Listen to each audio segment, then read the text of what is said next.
Johnny Majors might make the Hall of Fame, the College Hall of Fame as a coach. He's already in as a player as well. He should be. Why might he be in double duty in the College Football Hall of Fame, Caleb? Well, so recently, and this was specifically to put Mike Leach in. Let's put that out there. The College Football Hall of Fame changed its standards from one of the standards you have to make a College Football Hall of Fame as a head coach is you have to have a winning percentage. You had to have a winning percentage at 60% or above. By the way, and I'm going to get to this, but Mike Leach couldn't get in because he was at 59.5%. So they reduced, no, I'm sorry, he was at 59.7%. Excuse me. They've reduced the standard now to 59.5%. Well, not only does that open the door for Mike Leach, but it also opens the door for Kirk Ferentz and the great legendary genius Les Miles and a couple of other people too. That sounded sarcastic, Caleb. Oh, not sarcastic at all. Jackie Sherrill's another one it opened the door for. Now, technically, it doesn't open the door for Johnny Majors, whose win percentage is down at 57.2. However, people are a little upset. People who, even though people wanted to see Mike Leach in the Hall of Fame, people are a little upset that they made this one concession. And some people have come to the idea that a minimum win percentage is stupid for the Hall of Fame because it should depend on where you're coaching and what you had to build up when you got there. And if you take over a program that was down in the dumps, you're going to have your win percentage hurt a little bit because the first 4 years you're going to try to rebuild it, right? And true. And here's the other side of that. A Hall of Famer should be just this. If I throw a name at you and you say, yep, that's a Hall of Famer. If you have to think about it for longer than a few seconds, you're not a Hall of Famer. No, I agree. There should be no stipulations, critiques, or any of that. It's just, I name guy X. Oh, yeah, he's a Hall of Famer. Or, I'm not sure. Right. I agree. It's got to be, like, if you have to think about it, they're not in. Now, sometimes perception is not reality. So I get the concept of minimum standards because, like, based on just what I knew about Philip Fulmer as an outsider, I would think about it for a minute. But then you go and you're like, he won 75% of his games and he's got a national title. Like, that's like, we're talking easily clear the 60% clip that was required to get to the Hall of Fame. Yes. So, I almost feel as if you win a national championship, you should by default in the Hall of Fame. See, that's for me and you break. I can't put Les Miles, Ed Orgeron, or Larry Coker in the Hall of Fame. Okay, I could put Coker because he won 2, didn't he? No, he won 1. Okay. He got cheated out of another one with the pass interference. You said that because Larry Coker is the first person who popped in my mind. I mean, that team was so loaded. What I'd love to see, Dave, is 2019 LSU play 2001 Miami and see who wins. I would be for that. I would be just fine with that. All right. It's Hot or Cold brought to you by City Heating and Air Conditioning, cityheatandair.com.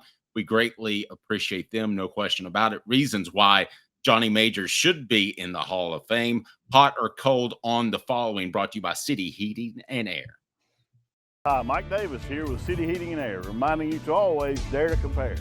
Our team provides quality local heating and air service, installation, and maintenance across East Tennessee. We use only the best equipment like American Standard Heating and Air Conditioning for your residential, new construction, or commercial needs. Honesty, dependability, and customer satisfaction have been the cornerstones of our business since 1961.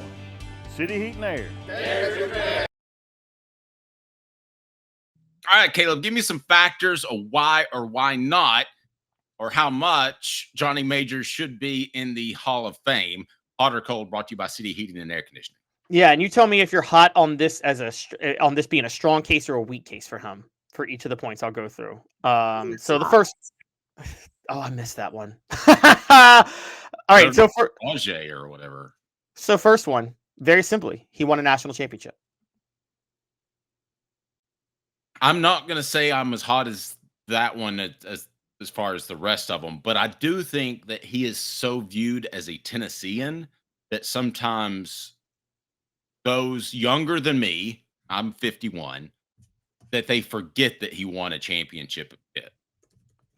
Yes, and here's why I'm actually going to say I'm hot on that argument. Now, I told you just a minute ago I'm not hot on every argument of a national champion getting into the Hall of Fame, but I guess I should have qualified it. He won a national championship at Pitt. Now, Dave, I want to point this out. Johnny Majors, the two years before Johnny Majors got there, they were 3-8 in 1971 and 1-10 in 1972. To go win a national title 4 years later when you take over from a 1-10 team in 1973, I think that type of success, it's someone brought it up on the message board. It's like what Howard Schnellenberger did in Miami. It's like when you build a program from that much down in the dumps, that national title means more. It's not like how Les Miles won a national title with just Nick Saban leaving him like the greatest team ever. Yeah, I think it's even more impressive than Schnellenberger, to be honest with you, because Miami's talent is so dense. It is bizarre. I think I've told you the story when I covered a camp there. And at an average camp I would go to, even in the Atlanta area, there might be 40 or 50 SEC level players. There were 300 at a That's camp. insane. I mean, it was it was absolutely bizarre. Next, Iowa State. He took Iowa State to its first ever bowl game. That doesn't do a lot for me. But I guess, it's impressive. Don't get me wrong. But that doesn't do as much for me as even the national championship. So I'll say I'm cold on that. Brought to you by City Heating and Air Conditioning. Yeah, I'm cold on that too. It does elevate his profile as a program builder. I will say that. But I think the problem with it is this was in 70 and 71. And as you know, Dave, that was the time period where they started to expand the number of bowls from like 4 to 30. So a lot of schools were going to their first bowl game during that time because it just became a lot easier to go to a bowl game. Hot or Cold brought to you by City Heating and Air Conditioning. Johnny Majors maybe in the Hall of Fame, the College Hall of Fame, thanks to the reduction of standards as he is in as a player, but not a coach. He ushered in the golden era of Tennessee football. This doesn't do a lot for me either. And I'm a huge Johnny Majors fan. He's the only coach I ever called coach. I absolutely I was the biggest Johnny Majors fan in the world. And but this one doesn't do as much as for me either, because I felt like with what Tennessee had, and this is even going before my time, but with what Tennessee had as an institution, that they were probably going to eventually, and those that are older than me can help out, they were probably eventually going to be at least a top half of the SEC, right? Yeah, for those who don't know, let's tell the full story on this. The reason, the defining moment that made Tennessee elite the way it was in the late 80s and the 90s of the modern era of college football, it was twofold. Georgia decided to hire a bunch of goofballs after Vince Dooley that made it easy to recruit Georgia. And most importantly, Doug Dickey was athletic director. And whatever you think about Doug Dickey in a lot of ways, he was so ahead of the curve for making Tennessee become a national brand that a lot of schools weren't doing during that time. Now, I'll give you this. And Steve says this: Johnny Majors brought respect to UT. He did. And I thought it was a pretty strong indication, a pretty strong sign that Tennessee was able, even though he was a native Tennessean, to go to a team that had just won a national championship, had just had a Heisman winner, that was a well-respected program at the time, and pull them away from them. I thought that was pretty significant as well. But I give Johnny Majors a lot of credit for that. Does Johnny Majors deserve to be in the Hall of Fame, the College Football Hall of Fame, as a coach? We'll put that as a poll question. Next up, he won 3 SEC titles in a decade. Now, I got to be honest with you, Caleb. His actual lack of success for an extended period. Again, biggest Johnny Majors fan in the world, okay? His lack of success and inconsistency for the vast majority of his career actually works against him a little bit, in my mind. Particularly at Tennessee. I agree with you. I think people forget Tennessee, Johnny Majors. I think many Johnny Majors fans oversell how bad a shape the program was in when he took over in 77. I'm not saying it was in good shape. But Dave, I don't care how bad a shape a program is. It shouldn't take you 8 years to rebuild it. Honestly, it should. And it took him a really long time, and he had a lot of goodwill bought because of what he did as a player. I feel like we're talking ourselves out of him making it. Yeah, this is why I'm cold on him right here. As a whole you're cold? You don't well, think well, I'll get this. This is an argument to be cold on him. I'll talk about why I'm cold on him overall, but specifically 85. Let's talk about his 3 SEC titles: 85, 89, and 90. Dave, I want to point this out to you. You may not know this. Did you know in 2 of those SEC titles, Tennessee actually finished second in the SEC, but they got declared SEC champions because Florida, who won it both times, was on probation? Mhm. So that's 2 of them right there. The third was 1989, and they had to split it 3 ways with Auburn and Alabama too. So Johnny Majors never won an outright SEC title at Tennessee that wasn't by default. That's kind of a bad look. Now, again, going back to ushering in the golden age of the modern era, 89, 90, 91, he still did a lot of good things. He did bring Tennessee up to, like, those were his 3 best years, and those were his 3 final years, and they got fired because of one bad month in 92. But I think we can all agree on this. However you think that was handled in 92, Johnny Majors has himself to blame for how he got fired at the same time. Yes. I Bleed Orange has a question. Did you ever get to talk to Johnny Majors, Dave? I'll answer that by saying yes.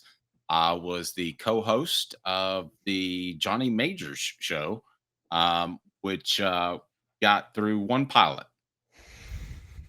That's pretty much what happened with that. But I remember Johnny Majors was so great. He goes, "All right, I want you to coach me like I would coach a player. And if I go too long," he goes, "you just hit me, like, give him a nudge in the leg below the camera."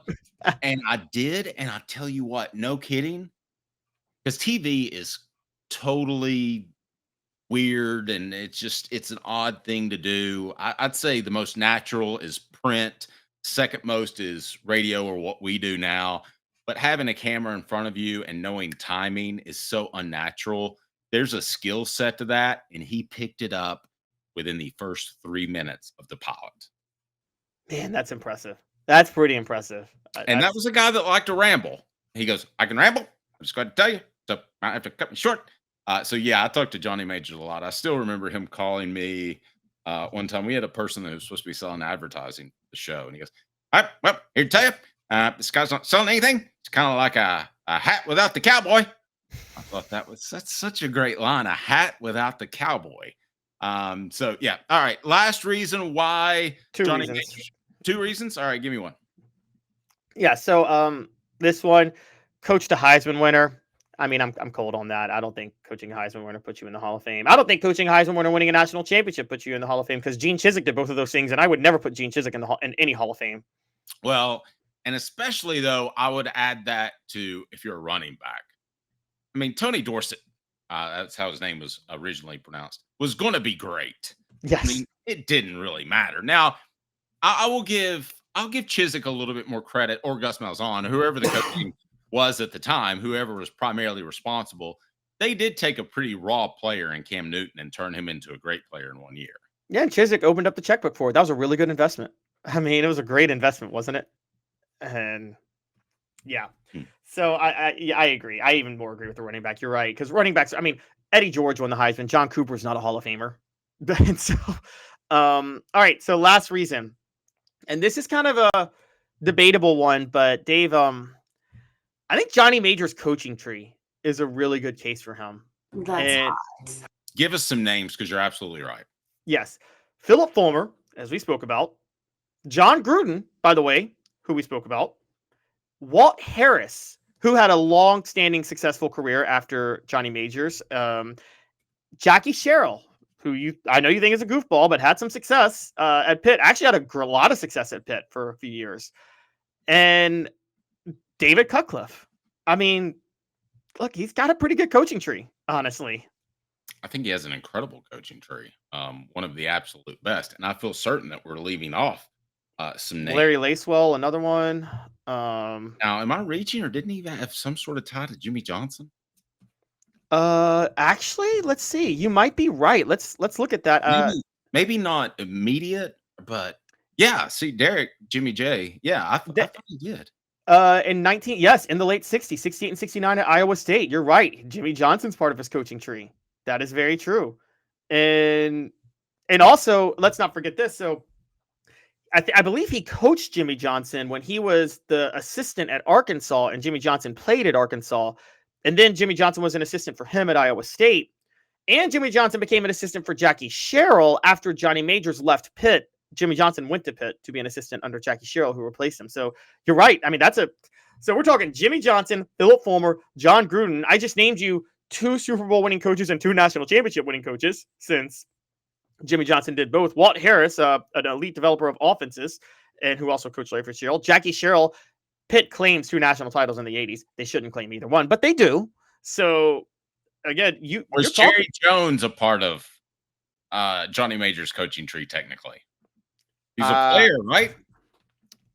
As a player, I believe Jerry Jones, yes, may have been as a player, but like that's It's called reaching. It is. And I mean, Jerry Jones is not the most intelligent bulb in the box either. I mean, I've said this for a while, but I love when people equate wealth with intelligence. When I'm like, if you're an oil guy, all you did was you're a risk taker. You moved out west and you got lucky because you struck oil. A bunch of other people tried it and didn't do it. It's like buying a lottery ticket and saying saying you're smart because you won the lottery.